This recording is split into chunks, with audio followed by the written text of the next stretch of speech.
네, 여기까지 말씀드리고 질문 받도록 하겠습니다. 네, 안녕하세요. 연합뉴스 권지연이라고 하는데요.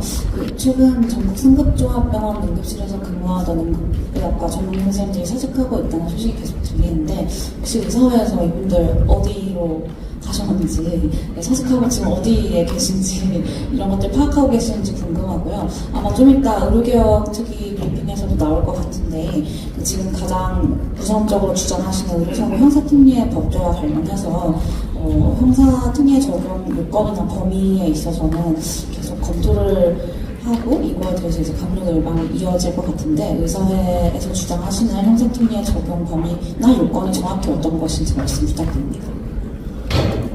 네, 질문 감사합니다. 첫 번째 질문, 사직 전문의들이 어디 갔냐면 이제 개업하는 사람들도 있고 그만두고 쉬고 계시는 분들도 있습니다. 이 자리에도 많은 분들이 응급실 현장에서 그만두시고 지금 현재 쉬고 계시는 분들 오늘 현장에서 한 여러 분 봤고요. 그리고 근래 문제가 되었던 몇 개 병원에서 그만둔 친구들하고 며칠 전에 전화 통화를 했을 때도 연말까지 쉬겠답니다. 이게 응급실에서 전문의의 사직은 대부분 탈진, 번아웃 때문에 현장을 벗어나게 되는 것이고요. 번아웃의 가장 큰 특징은 뭐냐면 다시 돌아오지 않습니다. 회복이 불가능한 어떤 손상이라고 하는 것이죠. 응급의료 체계에서 응급학 전문의를 즉 현장에서 잃어버리게 되는 것은 되게 치명적인 일입니다. 그동안의 어떤 노력이나 노고를 떠나서 앞으로 할 수 있는 기회 자체를 박탈하는 것이기 때문에 저희는 되게 심각하게 보고 있고요. 말씀하신 사고처리, 형사처벌에 대한 저희의 주장은 매우 단순하고 단호합니다. 응급의료는 형사처벌의 대상이 되어서는 안 된다라는 것이 저희의 주장입니다. 민사소송과 형사소송은 분명히 다릅니다. 민사소송은 의사로서의 주의 의무를 다 했느냐가 어떤 최고 핵심적인 쟁점이 된다면 형사처벌은 결국은 의도의 문제이거든요. 원인과 결과가 명확한 어떤 인증관계, 그러니까 내가 이 사람을 해야 할 의도를 가지고 해했을 때 처벌을 하는 것이 형사처벌입니다. 그러나 응급의료라고 하는 것은 저희가 응급 상황에서 할 수 있는 거 다 해서 이 사람 살려보겠다는 시도거든요. 단지 결과가 좋지 않았다고 형사처벌을 받는 건 저희 입장에서는 부당하다라는 입장을 가지고 있습니다. 네, 저 SBS 가정이라고 하는데요. 119 유료화 보충 설명 해주셨는데 환자의 경증이나 중증 정도에 따라서 말씀하시는 이 유료화가 어떻게 적용됐으면 하시는지를 좀 구체적으로 한번 다시 설명 부탁드릴게요. 네, 좋은 질문 감사합니다. 경증과 중증을 나누는 것은 전 세계에서 우리나라밖에 없습니다.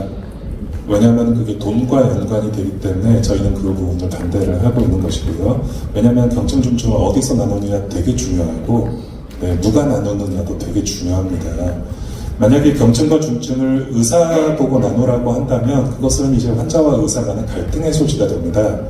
저희가 생각하고 있는 바는 일괄 부과한 후에 나중에 공단에서 평가해서 중증이면 환급해주면 됩니다. 저희가 생각하고 있는 방식은 기본적으로는 그런 방식이고요. 그것을 나누는 것이 의사의 몫이 되어서는 안 된다라는 의견을 가지고 있고요. 아직까지 구체적으로 논의가 된 것은 아닙니다만 이제 또 한 가지 좀 고민을 해야 되는 문제가 작년에 이제 필수의료 대책 때도 그런 이야기가 있었고요. 응급의료 발전 계획에도 그런 계획들이 있었습니다. 그 계획 중에서 제일 어이없었던 계획 중에 하나가 뭐냐면 경증 환자 이송 대책이에요. 경증 환자 이송 대책이 대체 왜 필요합니까? 119는 경증 환자를 태우면 안 돼요. 근데 경증 환자 이송 대책을 만들고 있단 말이죠. 이러한 어떤 구조적인 문제들을 처음부터 바꿔나가지 않는 한 응급실 과밀화의 문제, 상급병 과밀화의 문제는 시작조차 못할 것이라는 게 저희 입장입니다. 네, 저 메디컬 뉴스 김우신 기자입니다. 방금 중증 경증 얘기를 잠깐 하셔서 최근에 복지부에서 중증 경증 나눠서 응급실 운영 얘기를 했잖아요. 그런데 그 기준 중에 먹혀 있다으니 그런 기준 얘기를 한 거에 대해서 어떻게 생각하시는지, 그리고 그 기준에 사용을 왜 하면 안 되는지에 대한 것도 추가 설명을 좀 해주셨으면 좋겠고요. 그리고 추석 지금 응급실에 대안이 없을 거라는 얘기를 정부에서 했는데 어떻게 판단을 하고 계시는지. 그리고 현재 응급실에 남아 계시는 분들의 탈출 아니면 뭐 번아웃 이거의 한계점을 언제로 보시는지도 얘기해 주시면 좋겠습니다. 네, 좋은 질문 감사드립니다. K타스가 있고 이제 앞으로 P타스라고 하는 병원 전 단계 분류가 시행 예정에 있는데요. K타스는 원래 캐나다에서 만들어진 C타스라고 하는 것이 이제 한국으로 도입이 되는 과정에서 연구를 거쳐서 K타스라는 이름으로 들어오게 되었습니다. K타스 1등급부터 5등급이 있는데요. 이 도구가 대체 왜 필요했는지를 한번 생각해 볼 필요가 있습니다. 이 도구는요, 경증, 중증을 나누자고 있는 도구가 아닙니다. 여러 환자들이 있는데 그 중에 1급이 누구라서 이 사람들을 빨리 치료해야 되는가 아닌가를 나누기 위해서 있는 것이지, 즉 원래 시타스에서 중요했던 건 1, 2등급을 놓치지 않게 잡아내는 것이에요. 근데 이것이 우리나라로 들어오면서 뭐가 중요해졌냐면 3급하고 4급을 나누는 게 중요해져 버렸어요. 사실 3급과 4급 되게 애매합니다. 우리 입장에서도 애매해요. 배가 많이 아프면 3급이고 배가 조금 덜 아프면 4급입니다. 혈압이 조금 높으면 4급이고 혈압이 조금 낮으면 3급이에요. 그러니까 사실은 이게 현장에서는 되게 애매한 부분이거든요. 근데 우리나라에선 중요해요. 왜? 돈이 걸려 있으니까. 즉 K타스라고 하는 게 숟가락 묶이게 되면 위험하다라고 저희 수차례 경고했었습니다. 맨 처음 K타스 만들 때. 근데 P타스 만들게 되면서 과연 어떤 식으로 나오게 될지 모르지만 지금 돌아가는 상황을 보면 똑같을 것 같아요. 그럼 차라리 경증, 중증 나누는 도구를 새로 만들어야 돼요. K타스나 P타스가 그런 3급과 4급, 5급을 나누는데 적절하냐? 현장에 물어보세요. 아무도 그렇다라고 답변하지 않을 것입니다. 1급, 2급은 중요해요. 왜냐하면 바로 치료 안 하면 사람이 죽을 수 있으니까요. 그러나 이런 식으로 적절하지 않은 도구를 사용해서 기준을 나눈다는 자체는 문제가 있을 것이다 라는 것이 저희 입장이고요. K타스에 대한 답변은 그렇습니다. 지금 현재 논의가 되고 있는 중증 환자 어떻게 하겠다, 경증 환자 어떻게 하겠다, 이게 현장에서 되게 어려운 일이다 라는 말씀을 드리는 것이고요. 두 번째, 추석 때 난리 날 것입니다. 왜냐하면 전공의들 사직 전에도 응급실은 난리였었습니다. 근데 전공의 사직하고 더 난리가 났습니다. 근데 거기에 추석까지 겹쳐봐야 더 난리 날 것입니다. 우리 한 번도 경험 안 해봤거든요. 전공의 없이 추석 맞아본 적이 없어요. 교수들은 두려워요. 왜? 뭔 일 생길지 모르니까. 그렇다고 정말로 이게 내가 뭐 할 수 있는 일의 한계를 벗어나면 나는 어떡하지? 못하는 거죠. 배째든지 못하든지 둘 중에 하나입니다. 하여튼 어찌되었거나 추석 때는 큰 문제가 생길 것이라고 저희는 걱정을 하고 있고요. 얼마나 버틸 수 있을 것이냐. 지금은 뭐 이미 한계를 지난 상황이고요. 지금은 정말로 개인의 참을성이 얼마나 더 남아있을 것이냐를 물어보시는 질문과 똑같다고 생각을 합니다. 당장 저조차도 언제까지 버틸 수 있을지 장담을 드리지 못하겠어요. 이러다가 정말 죽을 것 같습니다. 대부분의 사람들이 느끼고 있는 감정일 거라고 생각을 하고요. 아까 말씀드린 교육수련병원에 근무하고 있는 거의 1000명에 가까운 응급의학 전문의들 99% 마음속에 사직서 다 품고 있고요. 실제로 사직서를 진짜 품고 있는 사람도 있고요. 이미 사직서를 낸 사람들도 있습니다. 얼마나 더 사람이 죽어야 위기라고 생각할까요? 저희가 힘든 거는 일을 할 수 있음에도 정말로 제대로 치료를 하면 살릴 수 있음에도 불구하고 살릴 수 없을 때 힘듭니다. 환자를 받아야 하는데 받지 못할 때도 힘듭니다. 네. 정신적으로 힘든 문제가 물리적으로 힘든 건 지금까지 참아왔습니다. 앞으로 나아질 것이라는 기대 때문에. 그러나 이미 이제 기대가 사라진 상황에서는 정신적인 번아웃이 사실은 더 심각한 문제일 것이라고 생각을 합니다. 얼마나 오랜 기간이 회복에 걸릴지 사실 잘 모르겠습니다. 네, 안녕하세요. 메디포 뉴스 김민중 기자입니다. 방금 전에 의료계획 1차 실행 방안이 발표됐습니다. 응급실건 관련해서 좀 의사회 차원에서 한번 또 내부적으로 한번 검토를 해보셔야 되긴 하겠지만, 일단 그냥 보도자료 형태로 뿌려진 것 간단한 내용들 중심으로 한 두 가지만 여쭙겠습니다. 일단 여기 실행 방안 보면은 전문 의뢰제를 도입해가지고 병의원 내 의사가 그 환자와의 소통하고 증세를 종합해서 지역 내에 적정한 의료기관으로 직접 진료 예약을 하고 또 이 경우에는 그 최우선 진료를 받을 수 있도록 패스트 트랙을 확립을 한다고 이렇게 그 발표를 했습니다. 그리고 또 환자 비용 부담 구조 재설계를 한다고 하면서 케이타스 4호의 경증을 이용 시 외래 진료비 본인 부담을 상향을 하겠다고 이렇게 또 발표를 하면서 산정특례 진단을 예외적인 그런 사유가 아닌 경우에는 외래 진료비를 현행 60%에서 전액 본인 부담으로 상향하는 방안을 이렇게 추진을 하겠다고 발표를 했는데 뭐 일단 뭐 내부적으로 뭐 또 추가 뭐 개선 방안이나 뭐 발표 그런 것들을 일단 들어는 봐야겠지만 일단 말씀드렸던 내용을 토대로 생각을 했을 때 과연 응급실 그 경증 환자 비중이 얼마나 좀 감소할 것으로 예상이 되시는지, 그리고 이 과정에서 아무래도 지금도 뭐 서류 작업 등 그 진료적인 부분 때문에 막 어려움이 많다 호소하시는 의사분들이 많으신데 응급실 같은 경우에는 이 경우에는 또 어떤 혼란과 또 업무 부담 등이 예상이 되시는지 한번 좀 그렇게 의견 좀 부탁드립니다. 네, 저도 아직 그 보도를 보지는 못했습니다만, 안 봐도 비디오라고 할 수 있을 것 같습니다. 듣지 않아도 들었던 것 같은 느낌이고요. 말씀하신 두 가지에 대해서 답변을 드리겠습니다. 첫 번째, 이제 패스트 트랙을 만들겠다. 지금 부족한 게 뭐냐면요, 최종 치료의 인프라가 부족한 거예요. 우리나라 의료의 전반적인 문제가 뭐냐, 최종 치료의 인프라가 부족하다라는 것입니다. 패스트 트랙으로 갈 수 있는 사람이 과연 몇 명이나 될까요? 결국은 어디서 병목이 일어나는지에 대한 진단 자체가 좀 틀렸다라고 생각을 합니다. 그러면은 패스트 트랙 타면은 B5 병원 가서 암 수술할 수 있나요 지금? 네, 불가능합니다. 결국은 사람들이 원하는 것과 국민들이 원하는 것과 정부에서 내놓은 답이 좀 틀릴 거라는 생각이 들고요. 패스트 트랙이 응급실에서 과연 얼마나 환자를 빼주는 역할을 할 것이냐. 지금도요, 병의원에서 큰 병원 가라 그러면 다 응급실 갑니다. 환자들의 입장에서 큰 병원은 응급실입니다. 왜? 큰 병원 가라고 한 다음에 외래를 예약받으면 몇 달 기다리거든요. 그럼 그 기다릴 수가 없기 때문에 아니 저기서 큰 병원 가라고 그랬다고 응급실에 와요. 사실 우리가 보기에는 응급질환은 전혀 아닙니다.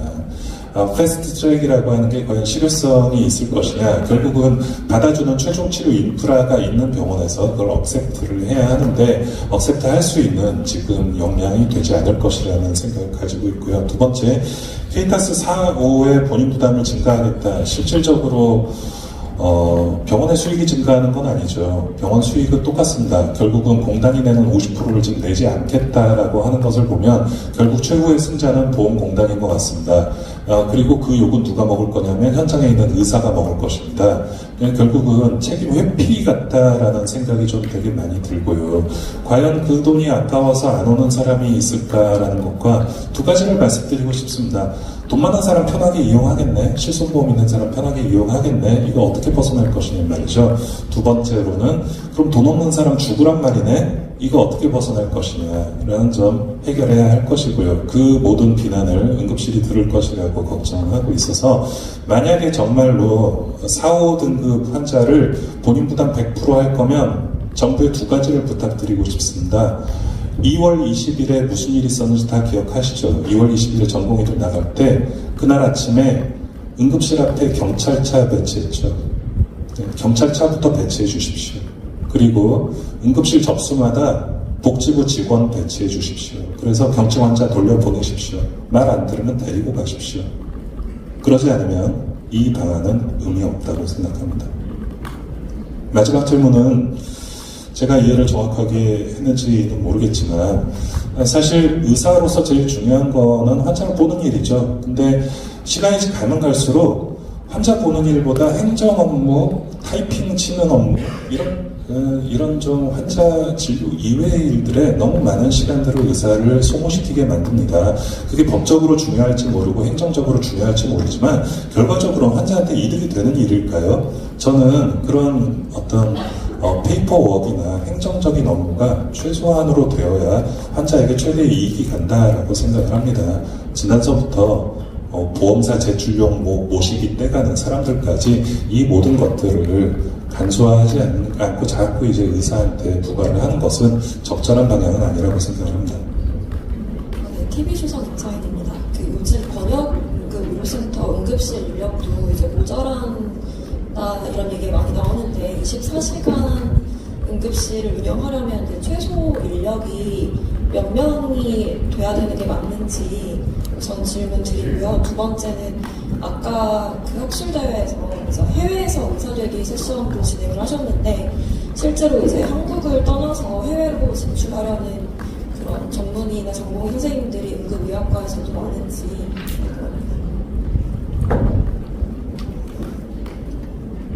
네. 산술적으로 말씀드리자면 연간 응급환자 10,000명 이하의 응급실에서 24시간 동안 1명씩 응급의학 전문의가 근무할 때 6명의 전문의가 필요합니다. 네, 그것은 글로벌 스탠다드라고 이해를 하시면 되겠고요. 이미 80년대, 90년대 미국과 유럽에서 연구가 끝난 내용입니다. 그러나 이제 우리나라의 법적 기준과는 많은 차이가 있고요. 결국은 그 차이의 간극을 메워왔던 것이 전공의들이고요. 전공의들이 없다 보니 남은 사람들이 그 역할을 다 수행하는 게 어려움을 겪고 있는 것이 사실입니다. 그래서 그런 단순히 내가 몸이 힘들어라는 그런 저희가 앙탈을 부리고 있는 것이 아니고요. 심지어 지금 현재는 권역센터의 절반 가까이가 전문의 혼자 근무를 하고 있습니다. 기사에도 몇 번 나왔죠. 아니 뭐 혼자 하면 되지 뭐 좀 더 하면 되지 이게 아닙니다. 응급실의 침대가 보통 20개에서 30개가 있거든요. 그렇다라는 것은 20명에서 30명이 동시에 누워있다라는 것입니다. 그 중에 응급 환자가 2명이면 둘 중에 하나 죽습니다. 혼자 근무를 하면. 내가 이 환자를 보고 있으면 다른 환자를 방치하게 되는 것이죠. 이것은 매우 심각한 위협이라고 저희가 생각을 하고 있습니다. 그러나 우리나라의 법적인 기준은 그런 것을 고려하지 않고 단지 권역센터는 5명 이상만 되면 권역센터를 지정을 해줍니다. 이제 그런 부분들도 저희가 지속적으로 문제를 제기해왔던 부분입니다. 그래서 결국은 아까 말씀드린 대로 내과가 한 10명 되는데 1명 그만둔 건 사실 표가 잘 안 날 수 있어요. 나눠서 할 수 있습니다. 남은 사람들이. 근데 응급실에 10명인데 한두 명이 그만뒀다? 그것은 남은 사람들이 나눠서 할 수 있는 일이 아닙니다. 사실 이거는 아마 앉아 계신 응급학 선생님들 다 이해를 할 거예요. 그러나 이제 이런 부분들을 잘 이해하기가 쉽지 않기 때문에 아니 뭐 한두 명 그만뒀는데 응급실 문을 닫아 이렇게 생각을 하신단 말이죠. 사실은 그게 맞습니다. 그 정도로 저희가 좀 절박한 상황이고요. 지금 현재는 응급학 전문의들이 차츰 줄어들고 있기 때문에 어느 병원에서 어느 병원으로 이동을 하면 그 병원이 문제가 생기고 또 이쪽 병원에서 저쪽으로 이동하면 그쪽 병원이 문제가 생기고 풍선 누르기란 말이죠. 풍선 효과로 지금 현재는 100개의 교육수련병원 중에서 어느 병원 이름이 나와도 전혀 놀랍지 않은 상황입니다. 이미 뭐 언론에 나온 몇 개 병원들이 있지만 꼭 그 병원뿐만이 아니라 다른 병원들도 언제든지 그럴 수 있는 위기 상황이라는 것이죠. 해외 세션, 네. 저희 젊은 친구들 이제 해외 보내버리려고요. 네, 지속적으로 그분들과 연락하고 또 협회 차원에서 그쪽하고 이제 조율할 부분 조율하고 말씀드린 대로 아까 이제 세션 하나 들어보셨으면 알겠지만 응급의학과 전 세계적으로 부족해서 서로 데려가려고 합니다. 특히 우리나라에서 수련받은 양질의 어떤 젊은 의사들이라면 언어적인 어떤 한계에만 극복한다면 정말 많은 기회가 있을 것이라고 생각합니다. 의사들이 바라는 것은 결국은 인정이거든요. 인정과 신뢰, 보상이라는 부분은 아주 적은 부분입니다. 결국은 내가 하고 있는 일을 얼마나 제대로 인정받을 수 있을 것이냐, 그리고 내가 하는 일에 대해서 국민들과 환자들이 얼마나 신뢰할 것이냐. 사실 저희 충분히 신뢰받을 만한 실력을 가지고 있었다라고 생각하거든요. 그런데 그걸 인정하지 않겠다라고 하면 결국은 이 나라를 포기하는 수밖에 없습니다. 저희 적극적으로 해외 진출을 고려하려고 합니다. 저도 기회되면 가려고요. 네, 안녕하세요. JTBC 황예린입니다. 그 앞에서 나온 질문에 연장선으로 볼 수도 있겠지만 정부는 계속해서 전국 408개 응급실 중에서 응급의학과 사직으로 진료에 문제가 생긴 곳을 5개 소다, 그러니까 1.2%다라는 이제 통계를 얘기하고, 이거에 바탕으로 윤석열 대통령도 최근에 이제 방한을 했었는데요.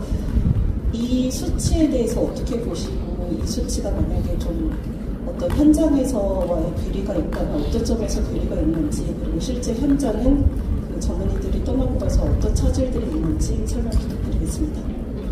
네, 모수의 거짓말이 있다라고 제가 아까 말씀을 드렸던 부분이 408개 중에서 300개는 이번 사태와 아무 관련이 없습니다. 교육수련병원이 아니기 때문에, 원래 전문의들로만 이루어진 응급실이기 때문에 이번 사태와 아무 관계가 없고, 그래서 모수는 교육수련병원 100개가 되어야 한다라는 것이 제 기본적인 생각이고요. 그럼 100개 중에 5개면 그래봤자 5% 아니냐? 지난 30년 동안 응급센터 문 닫은 적이 단 한 번이라도 있었습니까? 코로나 때도 없었습니다. 그런데 그것도 아주 중추적인 역할을 수행해야 할 지역의 중심병원들, 또 권역센터가 문을 닫겠답니다. 이것은 매우 심각한 문제입니다. 정부에서 생각하는 위기라고 하는 건 문 닫는 게 위기고, 문만 열어 있으면 위기가 아니라고 생각을 하는 것 같아서 제가 말씀드립니다. 문 열어 있어도 제대로 기능 못하면 안 여는 거나 똑같아요. 그게 위기입니다. 문 열어 있어도 제대로 기능 못하는 게 지금 상황입니다. 그래서 저는 일단 408개 기준으로 하는 통계라는 것은 초창기부터 박민수 차관님, 또 조규홍 장관님 맨날 얘기 408개 중에 몇 개 제대로 되고 있습니다. 이 말 다 거짓말이라고 저희는 생각합니다. 그리고 교육수련병원 중에서 몇 개가 제대로 운영이 되고 있고, 제대로라는 기준이 과연 무엇인지 나중에 기회가 되면 꼭 질문해 주시기 바랍니다. 네, 의협신문 김미경 기자입니다. 질문이 2가지가 있는데요. 하나는 아까 질의에서 답변하신 것 중에 권역응급의료센터와 글로벌 스탠다드가, 제가 제대로 들었다면 6명 전문의가 근무하는 게 글로벌 스탠다드라고 하셨고, 현재 우리나라 권역응급의료센터 기준이 5명이라고 하는데, 이 둘 간에 좀 어떤 간극이 있는지 조금 더 설명 부탁드리고요. 그 다음에는 아까 입장문 발표하실 때 서명운동을 언급하셨는데, 어떤 경로로 서명운동을 하실 계획이신지, 그리고 어떤 요구사항이 서명운동에 담겨있는지 설명 부탁드립니다. 네, 글로벌 스탠다드는 응급의학 전문의가 시간당 볼 수 있는 환자 수를 PPH라는 지수로 표현합니다. Patient per Hour. 그래서 PPH로 표현을 하는데, 미국의 응급의학회 홈페이지에 보시면은 폴리시에 PPH2, 시간당 볼 수 있는 환자 수가 2명이다 라고 표시가 되어 있습니다. 그건 이제 맥시멈을 이야기를 하는 것입니다. 예를 들어서 심폐소생술 환자는 PPH를 0.5로 잡습니다. 2시간 동안 1명을 볼 수 있다는 뜻이에요. 즉, 내가 근무를 하고 있는데 심폐소생술 환자가 방문을 했습니다. 저는 2시간 동안 그 환자만 봐야 합니다. 다른 환자들은 볼 수가 없습니다. 그게 이제 글로벌 스탠다드이죠. 아까 이제 24시간 365일을 근무하는데 몇 명이 필요하냐? 네, 이 이야기는 일단 6단위가 싱글 커버리지, 즉 혼자씩 근무하고 있을 때 PPH2 이하로, 네, 얘기가 좀 복잡해지죠. 일단 24시간 365일 돌리려면 최소 기준이 6명이라는 것입니다. 2시 근무하면 12명이겠죠. 아주대병원 같은 경우는 최소한 3명에서 4명이 동시에 근무해야 되기 때문에 최소 20명에서 30명 이상이 필요하다라고 말씀을 드리는 것입니다. 그리고 네, 서명운동 말씀하셨죠. 서명운동은 저희가 준비가 되는 대로 천만인 서명운동 본부를 발족시킬 계획을 가지고 있습니다. 그래서 필수과 선생님들과 연합할 예정이고요. 또 가능하다면 시민단체나 정치 쪽하고도 교감을 나눌 생각을 가지고 있습니다. 요구하는 것은 단순합니다. 의료 정상화입니다. 저희가 요구하는 것은 의료 정상화입니다. 지금 의료가 망가지고 있거든요. 근데 누구도 의료 정상화를 이야기하지 않고 있어요. 아직도 전공이 돌아오네 마나 이런 소리만 하고 있어요. 당장 급한 것은 의료 정상화입니다. 의료가 정상화되지 않으면 사람이 죽습니다. 저희가 요구하는 것은 의료 정상화이고요. 국민들이 바라는 것도 의료 정상화인 것으로 생각합니다. 그래서 여러 사람들의 뜻을 모아서 준비되는 대로 시작하려고 합니다. 안녕하세요. 채널A 정선원 기자입니다. 최근에 이제 정치권에서 그 여당에서 중재안을 내놓기도 했고 민주당에서도 지금 뭐 여러 가지 사안을 추진 중인 것 같은데요. 정치권과의 뭐 연계랄까요? 이런 뭐 협력 같은 거는 좀 있을지요. 그리고 뭐 여당에서 제기했던 중재안에 대해서는 좀 어떻게 보시는지, 뭐 대화할 용의는 있으신지 한번 여쭙고 싶습니다. 네, 제가 대화나 어떤 협상을 할 위치에 있지는 않고요. 네, 뭐 당연히 의사협회나 이런 대표 단체 또 박단 전공의 대표 여러 사람들이 많은 고민을 하리라고 생각을 합니다. 중재안이라고 하는 게 목표가 무엇인지 또 하고자 하는 것이 최종적으로 무엇인지 되게 중요할 것 같아요. 네, 결국은 모두가 바라는 것은 의료 정상화이고요. 이 사태의 조속한 해결일 테고요. 당연히 이 사태가 길어지는 건 누구도 바라지 않죠. 결국은 방법을 제시한 사람은 사태를 일으킨 사람이어야 할 것이라는 게 저희 입장이고요. 이 중재안이나 뭐 여러 가지 것들에 대해서 이것이 맞다 틀리다. 지금 중요한 것은 아까도 제가 답변 중에 표현을 드렸지만 어떤 미션과 비전을 공유하는 일이라고 생각을 합니다. 뜬구름 잡는 이야기지만 정부의 정책이, 정부의 의료개혁이 철학이 없다라고 말씀을 드렸잖아요. 최종적으로 달성해야 할 우리나라 의료의 목표가 무엇인지를 얘기하고 국민들이 동의된다면 거기에 따르는 세부적인 사안들은 의사들이 반대할 이유가 하나도 없습니다. 네, 지금의 어떤 무책임한 정책 시행이나 이런 것들을 되돌리는 것이 시작일 뿐입니다. 그것은 해결이 아니고 시작입니다. 해결이 전공의들 복귀라고 생각한다면 전공의들이 복귀할 수 있는 방법은 이젠 없다라고 받아들여야죠. 그렇다면 새로운 의료개혁을 누구랑 어떻게 만들어갈 것인가 비전을 제시하고 거기에 대해서 국민의 동의를 얻는 것이 정치권이 해야 할 일이라고 생각합니다. 지금 정치적인 이득에 따라서 이렇게 저렇게 간을 보고 있는 것은 국민들의 입장에서 얼마나 분통 터지는 일이겠습니까? 의사들의 입장에서도 잠이 안 올 정도로 분통 터지는 일입니다. 정치적으로 이용할 것이 아닙니다. 정치 잘하는 사람들은 정치 잘해야 되고요. 의료 잘하는 사람들은 의료 잘하면 됩니다. 의사 보고 정치하라고 얘기를 하면 안 되죠. 정치 보고 의료 만들으려고 하면 안 되죠. 결국은 각자가 할 수 있는 일을 하면서 해결을 바라는 것이 지금의 최선이라고 생각합니다. 뭐 정말로 궁금한 거 많으시겠고 저도 답변 드리고 싶은 말이 밤새도록이라도 답변을 드리고 싶습니다만 또 다음 세션을 기다리고 있는 우리 참석자들 있고요. 제가 밖에서 잠시 또 대기하고 할 테니 더 궁금하신 점들은 꼭 지금 시간 아니더라도 언제든지 연락 주시면 제가 답변할 수 있는 한도 내에서는 답변 드리도록 하겠습니다. 가뜩이나 이렇게 좀 어려운 상황에서 응급의료가 논란의 중심에 서 있는 과정에서 언론 기자 여러분들의 어떤 역할이 정말 중요한 것 같아요. 편들어달라는 이야기가 아닙니다. 있는 사실을 그대로 전달을 해주시는 것이 정말로 중요한 시점이 아닌가라고 생각을 합니다. 그리고 국민들의 불편, 또 의료계의 요구 이런 것들을 정확하게 국민들에게 전달해 주시기를 부탁드립니다. 오늘 긴 시간 동안 참여해 주셔서 감사합니다.